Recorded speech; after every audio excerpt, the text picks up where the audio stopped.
আলোচনা করতে পারলে বা এই বিষয়ে জানলে আমরা আমল করা সহজ হবে। তো তারপরও না বললে নয়, এই জন্য ঈদ উল ফিতরের 11টা সুন্নাহ নিয়ে আমরা কথা বলবো। প্রথমত যে বিষয়টা ঈদ উল ফিতরের জন্য, সেটা হচ্ছে আগে আগে ঘুম থেকে ওঠা এবং ফজরের নামাজ জামাতে পড়া, ঈদগাহে আগে আগে আসা।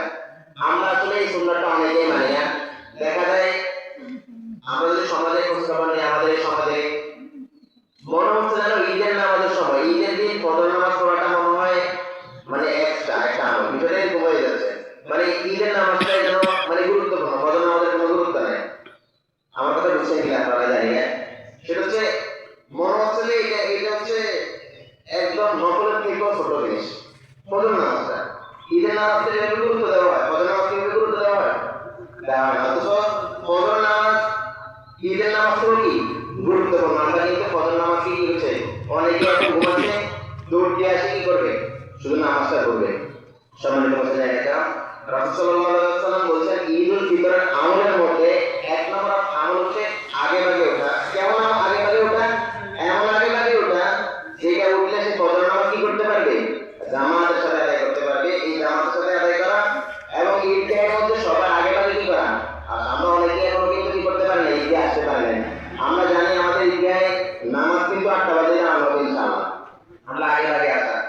দ্বিতীয় যে সুন্নাহটা সেটা হচ্ছে মিষ্টি মুখ করে আসা। রাসূল সাল্লাল্লাহু আলাইহি ওয়াসাল্লাম খেজুর অথবা যে কোনো মিষ্টান্ন জাতীয় জিনিসগুলো খেয়ে আসতেন।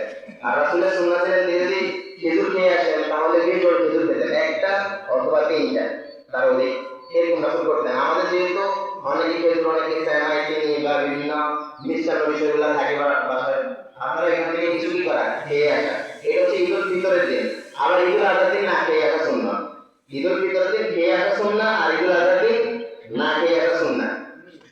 তৃতীয় যে সুন্নাহটা সেটা হচ্ছে গোসল করা। আপনি বলবেন এই আমলগুলোকে আমরা করি না, করি, কিন্তু ইন্নামাল আমালু বিন্নিয়াত। আমি যদি এগুলো সুন্নাহ, এগুলো রাসূল সাল্লাল্লাহু আলাইহি ওয়াসাল্লাম সুন্নাহ ছিল, এটা যদি মেনে আমরা আসি, আমার মনে হয় না কেউ মানে ঈদগাহে আসার সময় গোসলহীন অবস্থা আছে, সবাই গোসল করে আসে। তো সেটা কিন্তু যদি সুন্নাহ অনুযায়ী মেনে আসতো তাহলে সওয়াব হইতো, গোসল হইতো। আর সুন্নাহ না মেনে আসার কারণে, নিয়ত না করার কারণে, না জানার কারণে গোসল হয় কিন্তু কি হয় না, সওয়াব হয় না। তাহলে গোসল করে আসা, সুগন্ধি আতর মেখে আসা এবং মিসওয়াক করা, এটা হচ্ছে ঈদের কি তৃতীয় সুন্নাহ। রাসূল সাল্লাল্লাহু আলাইহি ওয়াসাল্লাম বলেছেন। চতুর্থ যে বিষয়টা সেটা হচ্ছে উত্তম পোশাক পরে আসা। উত্তম পোশাক বলতে যে একদম নতুন জামাই হতে হবে সেটা তা নয়। উত্তম জামা বলতে হচ্ছে আপনার জামার মধ্যে সবচেয়ে উত্তম যে জামাটা, সেই জামাটা কি করা, ঈদগাহে পরে আসা। পঞ্চম যে বিষয়টা সেটা হচ্ছে পায়ে হেঁটে ঈদগাহে আসা। কিসে আসা? পায়ে হেঁটে আসা। এটা হচ্ছে রাসূল সাল্লাল্লাহু আলাইহি ওয়াসাল্লামের সুন্নাহ। আর ঈদ উল ফিতরের 5 নম্বর সুন্নাহ।